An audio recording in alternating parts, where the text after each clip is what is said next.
My girlfriend said, "I'm too young to be tied down. I need to explore my options."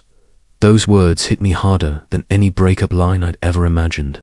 3 years together. And she just dropped that bomb over cheap tacos and margaritas at our favorite little Mexican place in Brooklyn. I stared at her, stunned, feeling the air leave the room. Her name's Emily. I'm 28. She's 25. We were supposed to move into our first apartment together next month. I'd already put down the deposit. 3 years. 3 years of mornings, late-night talks, and shared playlists gone. In one sentence, and Emily and I met at a friend's trivia night in Queens. She was sharp, witty, and effortlessly beautiful.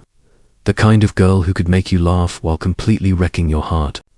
We survived her moving across the state for her graduate internship. My promotion that required long hours, even a long-distance stretch that tested everything we had. And yet, here we were, sitting across from each other with our plates half-eaten. Me sketching out ideas for furniture layouts while she fidgeted with her napkin. "Derek," she said, finally putting down her fork. "We need to talk." My stomach sank. Nobody starts a serious conversation that way without it meaning the end of the world, or at least the end of us. "I've been thinking," she continued, twirling her hair like she always did when nervous. "I'm 25. I've only been with 3 guys, including you, and I feel like I'm missing out on experiences. I think I need to explore my options." I blinked. "Explore?" I asked slowly. "We're moving in together, not getting married tomorrow, but that's where we're headed, right?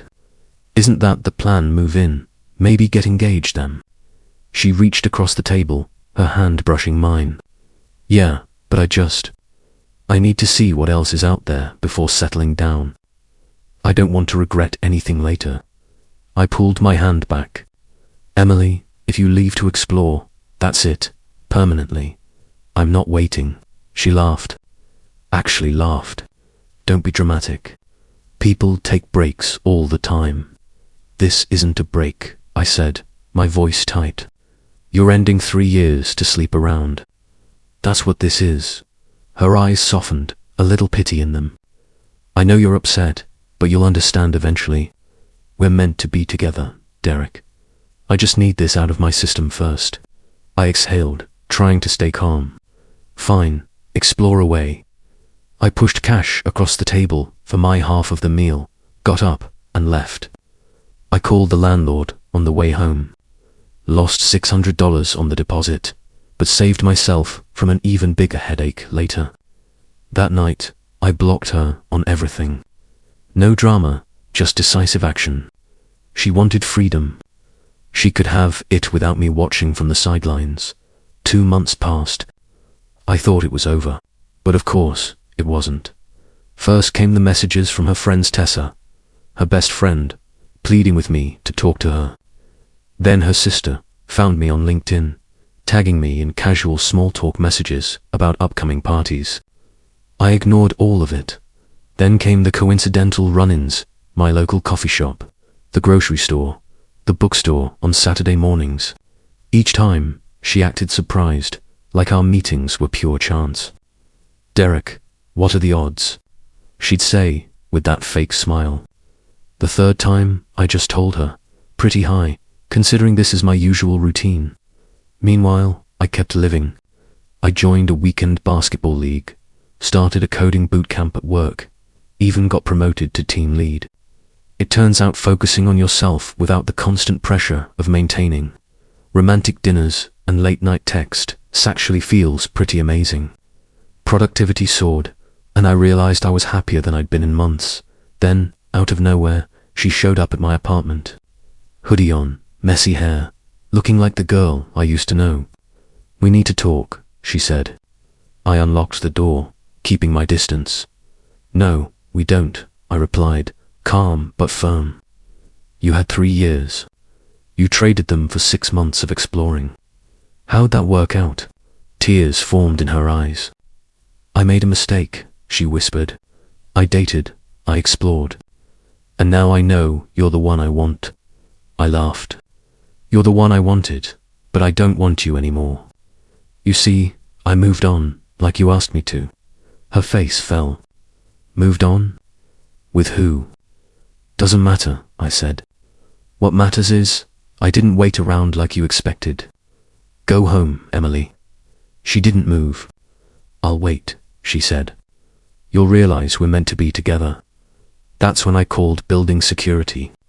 She was escorted out while yelling about true love and second chances. But the saga didn't end there. She escalated, showing up at my job, sending flowers, creating social media accounts to stalk me, even calling my mum.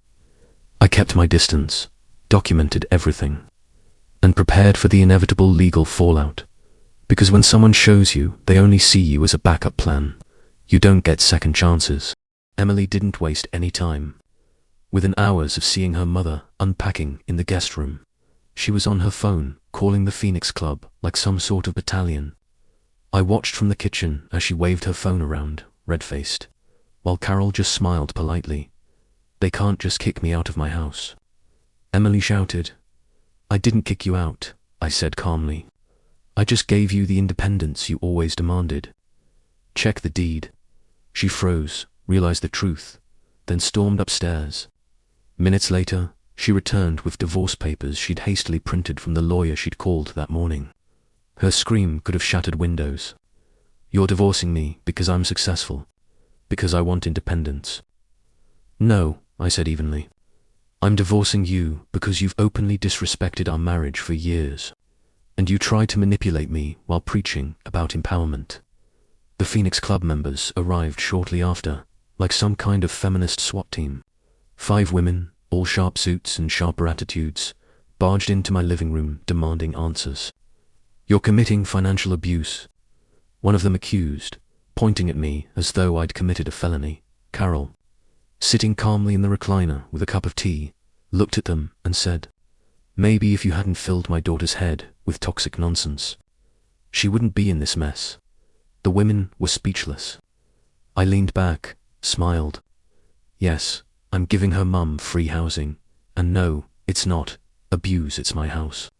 You may want to leave before I call the cops for trespassing.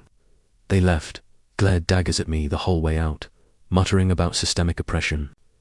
Emily's new lawyer arrived the next day, a self-proclaimed feminist crusader named Rebecca, specializing in women's advocacy. She immediately accused me of using housing as leverage, claiming emotional and financial abuse. I let her talk while keeping my calm. All the while, I had organized every receipt, every bank statement, every proof that the house was solely my asset, paid for by me, before Emily had a dime in her career. Mortgage, taxes, insurance, major renovations, it was all documented. Her contributions, groceries and utilities, a fraction of the total expense. Mr. Thompson, Rebecca said firmly, this is still marital property. You can't just withhold it. I beg to differ, I replied, pointing to a folder of documents on the table. Premarital property, fully paid by me, documented. You want to argue? Let's go to court. Bring your Phoenix Club friends if you like.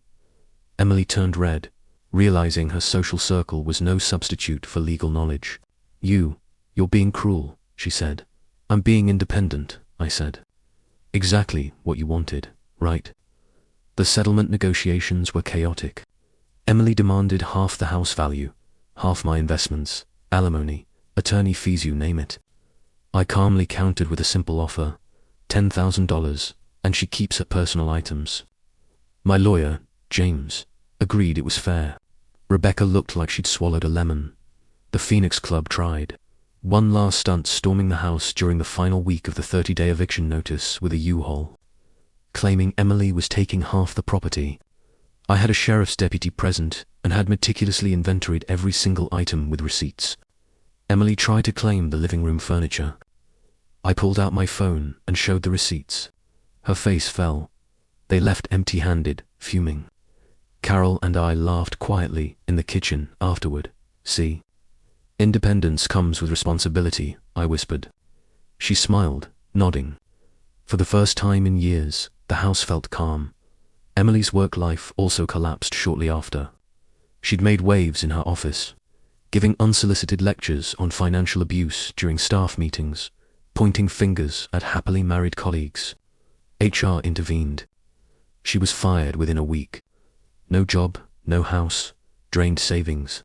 Abandoned by the Phoenix Club, the independence she'd chased so fiercely had backfired. Meanwhile, Carol thrived.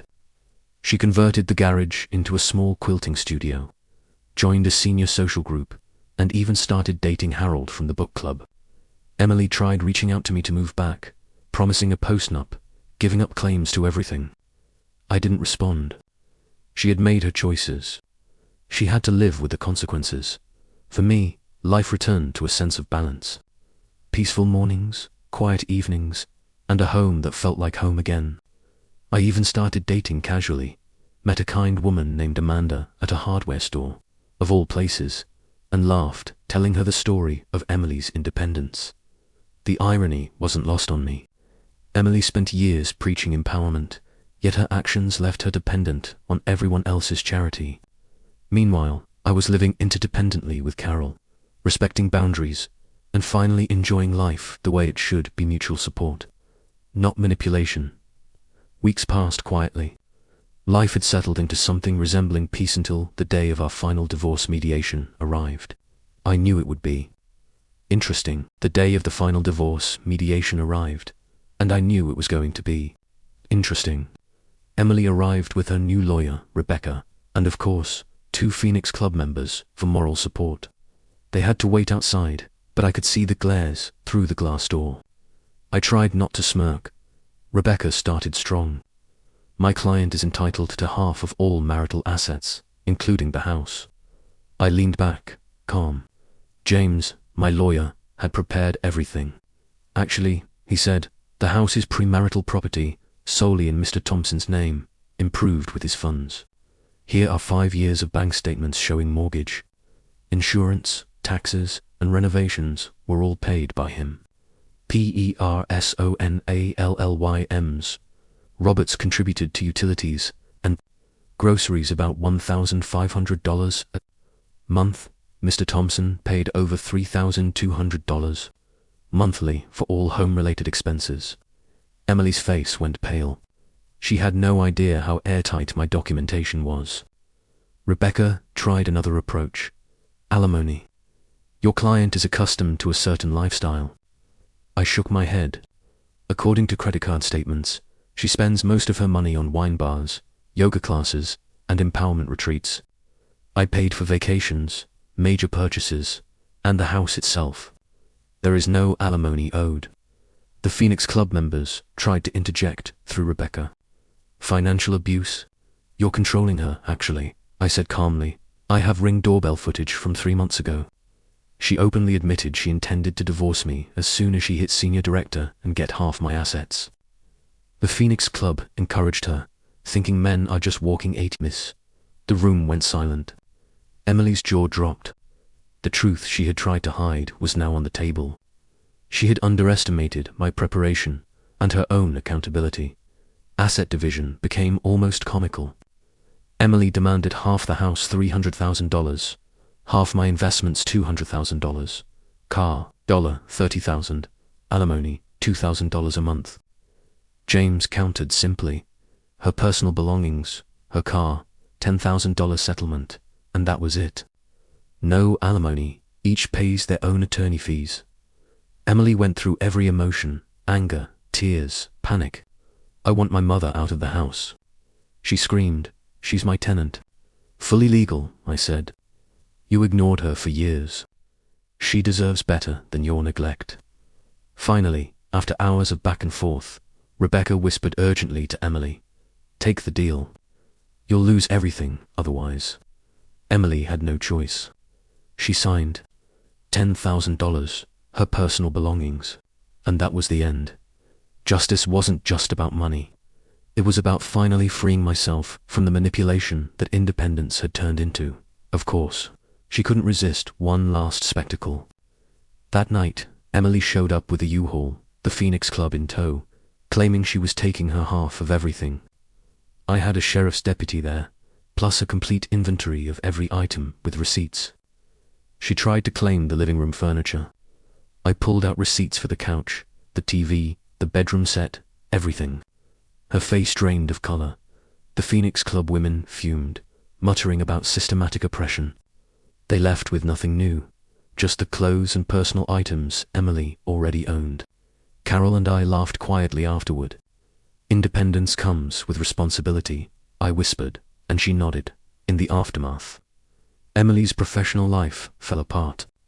HR gave her multiple warnings for unsolicited presentations on detecting financial abuse in marriage, and she was eventually fired. She had no house, almost no money, and the Phoenix Club abandoned her. Meanwhile, Carol thrived. Quilting, bingo, a new social circle, dating Harold from book club, her life improved dramatically. Emily even tried reaching out to me later, asking if she could move back, promising to sign a postnup, giving up all claims. I didn't respond. She made her choices, and now she lived with the consequences. For me, life returned to balance. Quiet mornings, peaceful evenings, a home that felt like a sanctuary. Carol and I lived interdependently, respecting boundaries, helping each other. I started dating again, casually, and even met a woman named Amanda at a hardware store. She laughed at the story of Emily's independence and the Phoenix Club fiasco. The irony wasn't lost on me. Emily had spent years chasing empowerment, preaching independence, yet ended up dependent on anyone who would tolerate her behavior. Meanwhile, I had helped Carol, preserved my home, and regained control of my life. It felt good. Really good. Dorothy, now officially paying $1 a month rent as a fun little ritual, would smile every month as she handed me the dollar bill or 100 pennies if she felt like being difficult. The house was peaceful, warm, and full of life. Emily's independence dream had collapsed, but my life, my sanctuary, and my sense of justice were intact. And that, ultimately, was the last laugh.